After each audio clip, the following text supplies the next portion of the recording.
오늘 말씀은 크게 설명을 해드리면 아수르 왕이 쳐들어왔고요. 결국 그 왕의 큰 위협을 받아서 이스라엘 예루살렘이 멸망할 뻔한 한 이야기입니다. 그런데 하나님께서 도와주셔서 말도 안 되는 승리를 주시고 또 이를 통해서 하나님의 하나님 되심을 나타내 주셨다. 이런 얘기입니다. 그래서 이 이야기는 결국 이것을 이야기하려고 하는 것 같은데요. 여기 함께 같이 한번 읽어보도록 할까요? 우리 함께 우리 19절의 말씀을 같이 한번 읽어보도록 하겠습니다. 19절입니다. 시작. 그들이 예루살렘의 하나님을 비방하기를 사람의 손으로 지은 세상 사람의 신들을 비방하듯 하였더라.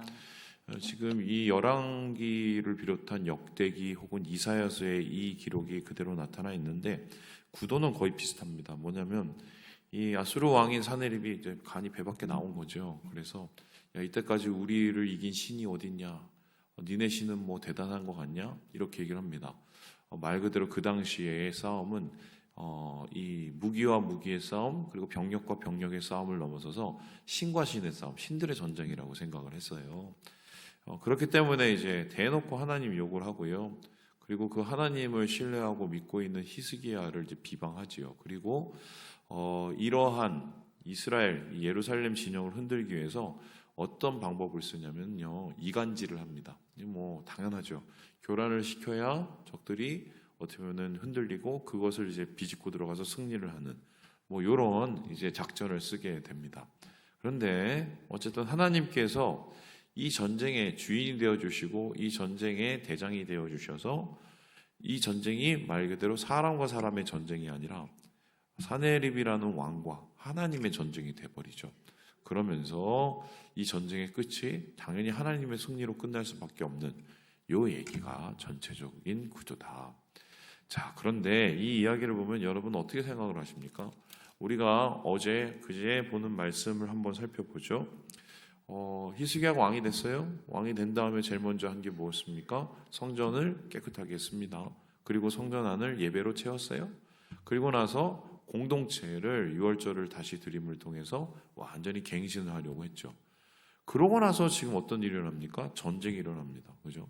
그러면은 이것을 어떻게 우리가 보통 이 순서를 이해해야 되냐면 우리가 하나님 안에서 열심히 살려고 해도 하나님이 시험을 주실 수가 있고 또 때로는 주변에 있는 그 사단과 또 주변에 있는 악의 세력들이 우리의 영혼을 흔들기 위해서 그렇게 어렵게 할 수 있다. 그런데 여기에서 우리가 담대히 주님의 이름으로 승리를 해야 된다. 이렇게 이해를 이제 많이 해왔습니다. 뭐 틀린 말은 아니죠. 이 구조상은 그렇습니다. 그런데 좀 오늘 여러분과 좀 다른 얘기를 좀 해볼 텐데요. 역사책이라는 게 있지 않습니까? 그 성경에도 역사가 분명히 있지만은 이 성경 말고 고대 근동의 역사를 다룬 역사책들이 있어요. 아수르 지역에서 나오는 역사책이 있었고 애굽에서 나오는 역사책이 있었고 또 바벨론 지역에서 나오는 페르시아 쪽에 있는 역사책이 있었습니다. 그런데 최근에 현대의 신학자들이 이 역사책을 종합을 해갖고 찾아봤더니 실제적으로 사네립이 히스기야를 쳐들어갔던 기록이 발견됐습니다. 사실은 유대의 역사가 그렇게 많이 발견되지 않아요. 어떻게 보시면 되냐면 작은 나라잖아요. 그리고 주변에 있는 아수르, 바벨론, 이집트는 큰 나라잖아요. 별로 관심도 없었어요. 마치 우리나라가 고려 조선시대 때 당나라니 이런 청나라니 이런 나라에 대해서 굉장히 소국이잖아요. 그 사람들이 우리나라의 역사를 많이 다루고 있지는 않거든요. 그 느낌하고 되게 비슷한데 신기하게도 이 사네립이 들어가서 이 히스기야와 유다를 친 이 사건이 기록이 되어 있었던 거예요. 그렇다면 이게 의미가 뭐냐면 이것 때문에 아수르가 쫄딱 망했을 가능성이 되게 많습니다. 그러니까 이게 충격적인 기록이기 때문에 아마 이렇게 기록을 한 게 아닌가 이렇게 보게 되는 거죠. 그런데 여기서부터 이제 문제가 생기게 할 겁니다. 잘 들어보세요. 이게 발견이 됐는데 기원전 BC 701년경이라고 나와 있어요. 701년, 그러니까 지금으로부터 2700년 전이라고 볼 수 있죠. 그때 이 전쟁이 일어났단 말입니다. 701년이요. 그런데 유다가 북이스라엘 멸망한 게 언제냐면 722년이에요. 그럼 그거보다 한 20년 전에 이미 멸망을 했단 말이죠. 그때는 이제 사네립이라는 왕의 아버지가 이스라엘을 이제 초토화시키는 이 얘기가 나옵니다. 그런데 여기서부터 이제 문제인데요. 우리가 내일 볼 말씀이 뭐냐면은 바벨론 왕이 사신을 보낸 거 하고요. 그 다음에 히스기야가 죽을 병에 걸렸는데 하나님 앞에 기도를 해갖고 몇 년을 더 살죠? 15년을 더 산 얘기입니다. 신기하게 또 뭐가 발견됐냐면 바벨론 왕, 그 당시에 히스기야에게 사신을 보낸 바벨론 왕의 기록이 그 페르시아의 기록에 남아있어요. 근데 이 사람이 폐위가 언제 됐냐면 702년에 폐위가 됐습니다. 누가 폐위를 시켰냐면은 아수르 왕이 폐위를 시켰습니다. 그러면 바벨론하고 아수르하고 뭔가 격돌이 있고 싸웠고 바벨론이 져갖고 한마디로 이 바벨론 왕이 그냥 깨갱하고 무너진 거예요. 그러면 얘기가 어떻게 되느냐? 지금 우리 얘기 순서는 종교개혁을 한 다음에 그 다음에 사네립이 왔다가 막 침략을 했다가 망하고 그 다음에 이제 좀 먹고 살만 하니까 히스기야가 좀 이제 제대로 됐다 했는데 갑자기 죽을 병에 걸려갖고 하나님 살려주세요 하고 15년 그런데 살아났더니 야 너 우리하고 친하게 지내자 그러면서 바벨론 왕이 사신 보내고 요 순서잖아요. 이게 이사야서의 순서고 이걸 이제 받아 쓴 게 열왕기서고요. 그리고 역대기는 이걸 이제 참고해서 제일 마지막에 쓰였으니까요. 요 순서가 바뀌어야 됩니다. 어떻게 바뀌어야 되냐? 그냥 연대기적으로 따지면 역사적으로 이렇게 순서를 따지면 1번 종교개혁이 먼저 있어요. 종교개혁을 먼저 합니다. 그리고는 어떤 일이 일어나냐? 히스기야가 병에 걸려요. 요거를 한 715년 기원전 이렇게 보고요. 그리고 나서 누가 보냈느냐? 바벨론 왕이 사신을 이렇게 보냅니다. 그때 히스기야가 뭘 했습니까? 너무 신나갖고 자기 그 창고를 다 열어주면서 야 이것 봐 저것 봐 막 이런 거 하죠. 그랬더니 선지자가 나와서 너 지금 실수한 거야. 너 교만했어. 뭐 이렇게 얘기를 합니다. 그 다음에 아수르 왕이 쳐들어온 요 순서가 돼버려요. 그러면은 이 이야기가 어떻게 전혀 다른 이야기로 돌아가는데 어떤 이야기냐면 이 아수르 왕이 이스라엘을 유다를 침략한 것은 사실은 하나님의 징계일 가능성이 상당히 많습니다. 왜냐? 그러니까 교만한 거잖아요. 야, 목숨도 15년 더 살고, 막 바벨론이 막 이렇게 하고, 막 인정을 받는 것 같고. 그러니까 어떻게 보면은 히스기야가 약간 방심을 한 거죠. 그리고 그걸 가지고 하나님께서 분명히 지적을 하셨었을 때 문제는 뭐냐면 내일 또 우리가 얘기하겠지만 회개를 안 했어요. 히스기야가. 왜 해석을 안 했는지 뭐 여러 가지 의견이 분분하지만 좀 기분이 상했던 것 같아요. 그래서 뭔가 하나님하고 거리낌이 남아있는 이 상태에서 누가 쳐들어왔다고요? 아수르가 쳐들어온 겁니다. 자, 그러면 제가 말씀드렸죠? 믿는 사람들한테 징계와 징벌은 다르다고요. 우리는 징벌을 받는 게 아니라 뭘 받죠? 징계를 받습니다. 징계는 의미가 뭡니까? 똑같이 회초리를 때려도 징계는 그 목적이 있습니다. 너 한번 걸려봐라. 너 죄 졌으니까 한번 죽어봐. 이건 징벌이에요. 그렇죠? 징계는 뭐냐면은 이걸 때리면서 이 친구를 제대로 바르게 만들려는 거고 징계하고 징벌의 가장 큰 차이는 뭐냐면 징벌은 때리는 사람이 기분이 시원해요. 그렇죠? 너 내 기분 나쁜데 한번 맞아봐라. 징계는 어떻습니까? 때리는 사람이 기분이 안 좋죠. 마음이 아프죠. 이게 징계인데 지금 이 아수르 왕이 쳐들어온 이것을 하나님의 징계라고 본다면 그럼 하나님께서 이러한 어려움을 허락을 해 주셔서 뭔가 히스기야를 바로잡기 원하는 게 있었을 거 아닙니까? 그죠? 자, 그러면 히스기야가 뭐를 바로잡게 하기 위해서 하나님께서 이러한 징계를 허락하셨을까? 요 질문을 하는 게 이게 맞습니다. 그런데 오늘 이 히스기야가 이 전쟁에서 승리를 하게 된 결정적인 계기가 있었습니다. 우리 함께 20절의 말씀을 같이 한번 읽어보도록 하겠죠. 20절입니다. 시작. 이러므로 히스기야 왕이 아모스의 아들 선지자 이사야와 더불어 하늘을 향하여 부르짖어 기도하였더니 어떻게 해요? 부르짖어서 기도했습니다. 이 장면에 대해서는 이사야서에 더 자세하게 나오는데 이 사네립의 그 신하죠, 랍사게라고 하나요? 걔가 이제 한마디로 막 그 굉장히 불친절하고 모욕적인 공문을 이제 가져오죠. 그리고 밖에서 계속적으로 유다의 말로 막 비방을 하고 막 이런 굉장히 어려운 상황에 있었습니다. 그때 히스기야가 뭘 하느냐? 자신의 옷을 찢고 베옷을 입고 하나님 앞에 엎드립니다. 그리고 뭘 하느냐? 그 자기를 비난하고 유다의 하나님을 비난하는 여호와 하나님을 비난하는 그 문서를 이 하나님 앞에 이렇게 놓고 엎드려요. 그리고는 어떻게 합니까? 하나님 보시죠. 이거 어떻게 합니까? 하나님이 해결하셔야 됩니다. 저는 할 수 있는 게 아무것도 없습니다. 완전히 납작 엎드려서 하나님을 온전히 의지하게 되는 요 얘기가 결론적으로는 이 전쟁의 판도를 완전히 바꿔놓게 되는 거죠. 자신의 개인의 싸움이 아니라 하나님과의 싸움으로 바꿔버리게 되고 자신의 힘이 아니라 하나님이 직접 싸우시는 싸움으로 바꿔버리는 계기가 됩니다. 그래서 이 전쟁의 끝이 어떻게 끝나느냐? 우리 함께 21절의 말씀을 같이 한번 읽어보도록 하겠습니다. 시작. 여호와께서 한 천사를 보내어 아수르 왕의 진영에서 모든 큰 용사와 대장과 지휘관들을 멸하신지라. 아수르 왕이 낯이 뜨거워 그의 고국으로 돌아갔더니 그의 시내전에 들어갔을 때에 그의 몸에서 난 자들이 거기서 칼로 죽였더라. 누구를 보내셨어요? 하나님께서 천사를. 자, 여러분 중에 혹시 천사하고 사람이 싸우는 거 보시는 분 있으세요? 예, 봤으면 좋겠는데 없죠. 왜냐하면 보통 이 성경에서 말하는 천사를 통해서 하나님께서 치신다는 것은 뭘 보시면 하냐면 그 이집트 탈출할 때 얘기를 한번 보세요. 10가지 재앙이 있잖아요. 그때 마지막 재앙이 뭡니까? 장자의 재앙 아시죠?